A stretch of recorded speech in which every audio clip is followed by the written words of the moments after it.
I sort of feel the same way as my good friend, Mr. Gonzalez. This is like deja vu. We've been talking about this for a long time and seems to be not getting much answers. I mean, the chairman and I visited New York City probably close to 2 years ago. We met with the leadership in the NYPD. It was probably one of the most rapidly growing drone use in the country.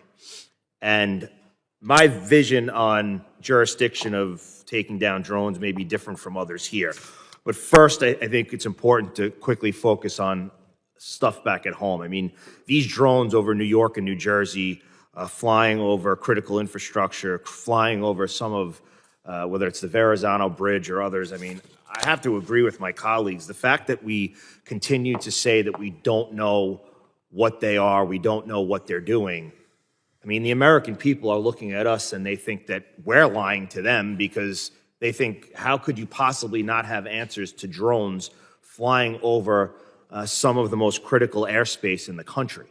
So, I mean, if we're expecting the American people to believe in the information that we're giving them, I think we do need to do better. And that's none of your fault. I mean, the fact that there's only $500,000 in drone expenditures appropriations. I mean, that's absolutely insane, and I hope that it's something that my colleagues work on. But as many have already pointed out, drones continue to rapidly advance and become more readily available. Along with the expansion, threats from drones being used by bad actors have only increased, as all of you have mentioned.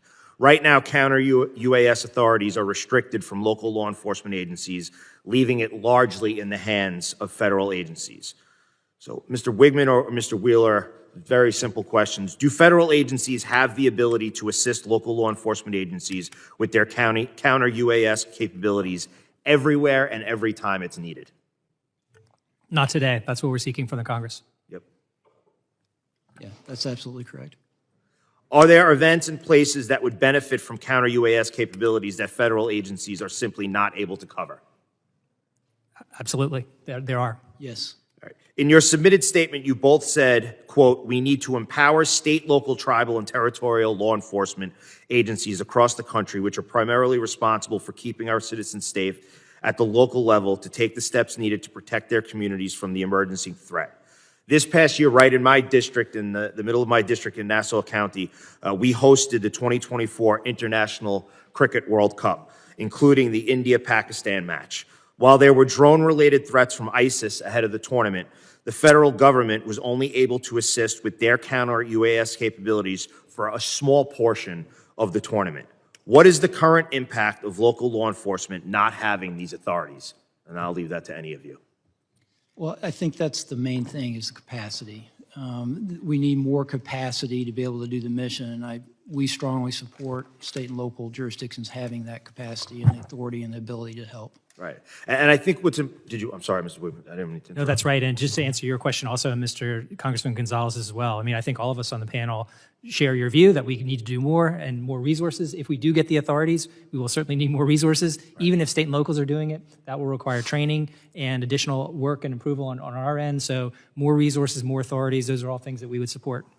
Yeah, and I think it's important to point down and to spread the message, because I think there's a lot of false information being spread about law enforcement agencies trying to say that, well, they don't want this added enforcement. They don't want to take on this responsibility. I mean, we had a hearing in this room just hours ago where the commissioner of the Nassau County Police Department, Patrick Ryder, was here, and he has been advocating in his position as commissioner, as his position as a member of the Major City Chiefs, that this is something that local law enforcement agencies, not only do they need it, they want it. And I think that we have the opportunity throughout this country to make sure that law enforcement agencies, there is some sort of consolidation. There are many law enforcement agencies that border one another that could help each other deal with this, I'll call it a burden, but this added burden.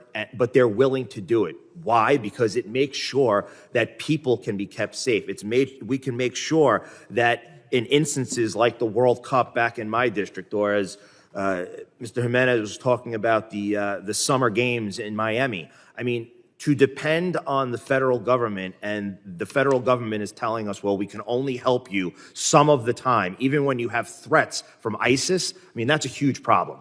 And it's one that we need to address not only here today, but moving forward. And Mr. Chairman, my time has expired, but thank you for continuing to bring this to light.